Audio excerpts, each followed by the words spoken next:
El libro de Josué. Retrocedamos un poco y recordemos la historia hasta ahora. Dios eligió a Abraham y su familia se convirtió en el pueblo de Israel, que luego es esclavizado en Egipto. Así que a través de Moisés, Dios rescató a Israel de Egipto. Él hizo un pacto con ellos en el monte Sinaí y los llevó a través del desierto. Así que después de esto, Israel hizo campamento afuera de la tierra prometida, y Moisés les llamó a obedecer los mandamientos de Dios para que pudieran mostrarle a todas las otras naciones cómo es ese Dios. El libro de Josué continúa justo después de que Moisés ha muerto, e Israel está listo para entrar a la tierra. La historia de Josué está diseñada con 4 movimientos principales. Primero, Josué guía a Israel a la tierra prometida. En segundo lugar, una vez que están ahí, se enfrentan con toda la hostilidad de los cananeos y entran en batalla con ellos. En tercer lugar, después de sus victorias, Josué divide la tierra prometida como herencia para las 12 tribus. Y en último lugar, el libro concluye con unos discursos finales que Josué da al pueblo. Profundicemos y veamos cómo fluye todo esto. La primera sección inicia con la muerte de Moisés y Josué es nombrado el nuevo líder de Israel. Y el autor intencionalmente presenta a Josué como el nuevo Moisés.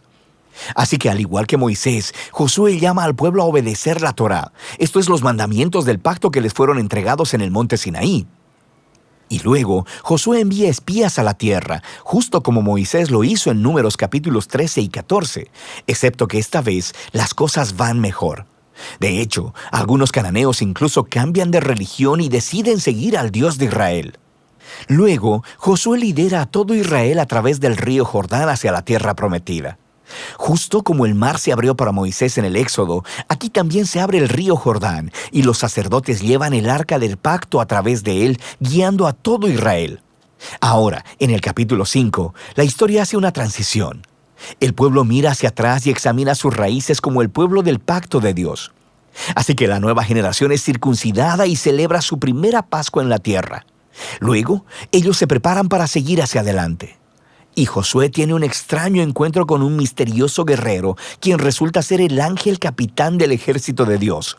Y Josué le pregunta, ¿eres de los nuestros o de nuestros enemigos? Y el guerrero le responde, de ninguno de los dos. Lo que nos muestra que la verdadera pregunta es si Josué estaba del bando de Dios.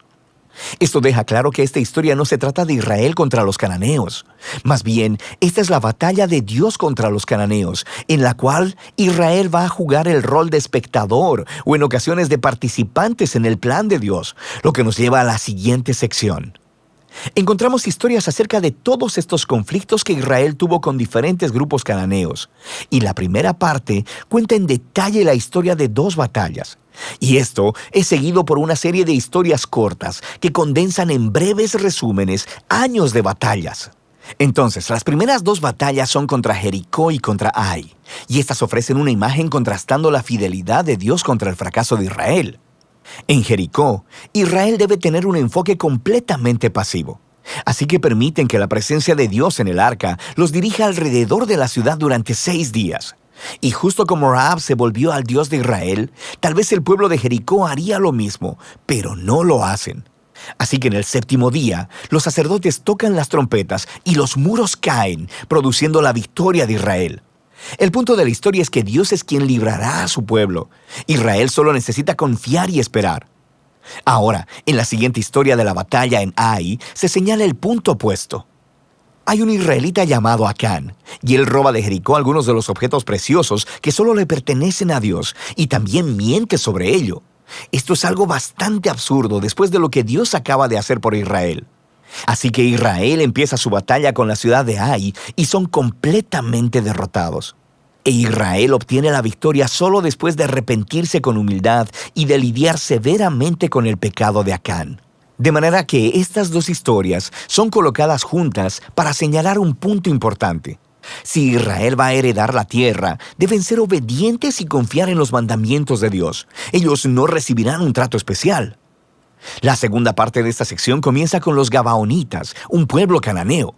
Y ellos hacen justo lo que Rahab hizo, volverse al Dios de Israel y hacer paz con Israel. Esto contrasta con los otros reyes cananeos, quienes empiezan a hacer alianzas y coaliciones porque quieren destruir a Israel. Así que Israel lucha contra ellos y los vence aplastantemente. De manera que toda esta sección termina con una lista que resume todas las victorias de Moisés y de Josué. Ahora, detengámonos un momento, porque es probable que te molesten estas historias y la violencia que ellas contienen. Y si eres seguidor de Jesús, no podrás evitar preguntarte, ¿no dijo Jesús que amarás a tus enemigos? ¿Por qué aquí Dios está declarando la guerra? Primero, ¿por qué los cananeos? Las razones principales se nos dan con anterioridad en la historia bíblica. Porque la cultura de los cananeos se había vuelto moralmente corrupta en extremo, especialmente con respecto al sexo. Mira Levítico capítulo 18. Además, también practicaban ampliamente el sacrificio de niños. Mira Deuteronomio capítulo 12. Dios no quería que estas prácticas influenciaran a Israel, así que los cananeos debían ser destruidos, lo cual genera una segunda pregunta. ¿Ordenó Dios realmente la destrucción de todos los cananeos, algo así como un genocidio? A primera vista, esa es la impresión por las frases utilizadas en estas historias. Los destruyeron por completo, no dejaron sobrevivientes ni nada que respirara. Pero si das un segundo vistazo más de cerca, te darás cuenta de que estas frases son claramente una hipérbole y no literales. Así que regresa a los mandamientos originales sobre los cananeos en Deuteronomio 7. Primero se le dice a Israel que expulsen a los cananeos y luego que los destruyan totalmente. Y estas instrucciones están seguidas de mandamientos sobre no casarse ni hacer negocios con ellos. No puedes casarte con alguien que has destruido, así que ya entiendes el punto. La misma idea aplica a las historias en Josué. Míralas de cerca. Por ejemplo, se nos dice en Josué capítulo 10 que Israel no dejó ningún sobreviviente en las ciudades de Hebrón o de Bir. Pero luego, en el capítulo 15, vemos que estas ciudades todavía están pobladas de cananeos. Así que lo que vemos es que la narrativa de Josué cuadra bien con otros registros antiguos de batallas al utilizar lenguaje hiperbólico y no literal como parte de su estilo narrativo.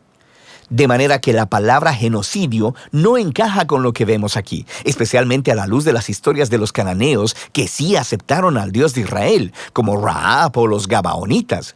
Dios estaba abierto a aquellos que se volvieran a Él. Una última cosa que debemos considerar es que estas historias marcan un momento único en la historia de Israel. Estas batallas estaban limitadas a un puñado de pueblos viviendo en la tierra de Canaán. Con todas las demás naciones, Israel estaba llamado por Dios a buscar la paz. Mira Deuteronomio capítulo 20. Así que el propósito de estas historias de batalla nunca es decirle al lector que vaya a ejercer violencia en el nombre de Dios.